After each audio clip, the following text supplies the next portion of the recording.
Lead Boxer True. So it's come to my attention that Errol Spence is back training again in the gym and in good shape. That's a good sign. You know, it's a good sign because, you know, if we're trying to bring this boxing back into the forefront as one of the most watched, you know, things to see as far as sports, combat sports, we have to have these elements in there fighting consistently. You know, I believe that Errol Spence and Errol Spence Promotions, you know, has the right to fight a couple times a year. So I'm hoping that we get Errol Spence back, and this layoff was hopefully actually a good thing, because everybody knows that's been watching Errol that he's been through a lot outside of the ring, you know, far as accident, and then also his eye, which that happened inside the ring, but, you know, they said it played a lot. And after that last fight with Terrence Crawford, it only makes sense for him to take a period of time off. And I feel that if he gets back in the ring, you know, Errol Spence, the one thing I like about him is he really doesn't like tune-ups. So hopefully he gets in there with a name we know.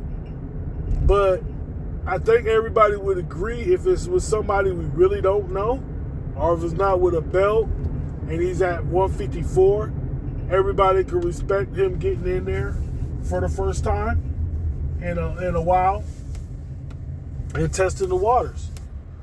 But with that being said, I'm excited to see Errol Spence. I'll be excited when I see Jamel and Jamal get back in there.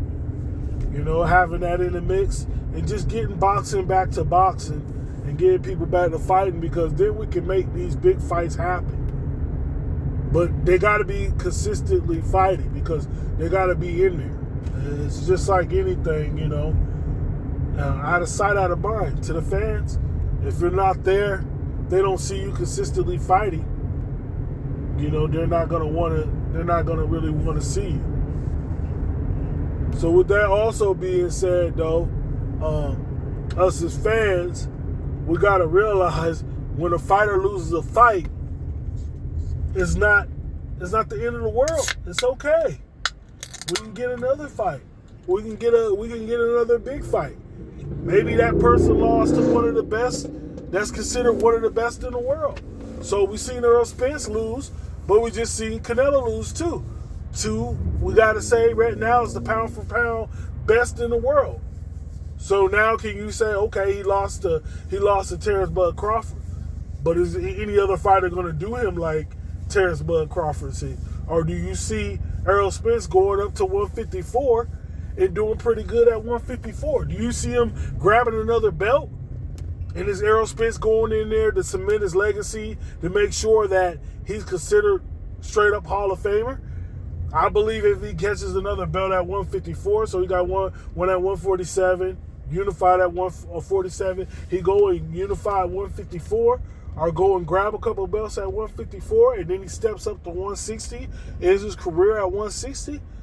Yeah, I could definitely see Errol Spence, depending on how much damage he took in that Terrence Crawford fight. That's why they said it's always good for a tune-up. And I wouldn't mind seeing Errol Spence taking the tune-up and then him going in it, trying to fight a Jamal Charlo. But we got to put in the comment section, who do you think Errol Spence should be fighting at 154? You know? Who should he be fighting at 154? Should he fight a Keith Thurman? Should that fight happen?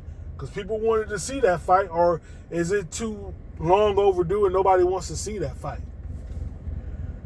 But now that Terrence Crawford and Canelo fought, okay, I know everybody wants to see who they're going to fight next, but you know that's going to be for a while. So the pressure needs to be on these other fighters who've been saying that they're going to fight and training and all this stuff. That needs to happen. We don't need to see these guys waiting any longer. They need to be back in the ring. And that's when we're going to see the mix up of the best fights. And now Netflix is involved, and other individuals are involved. Things could happen. Fights could be made, and money could be made too. But, definitely the fans, you guys got to be able to support these guys, win or lose. You guys say you guys want to see the best fighting the best, but it also comes with support too. You got to come out, you got to order, or you got to just come out and just be supportive. With that being said, this is Lee's Boxing Truth. Like, comment, subscribe.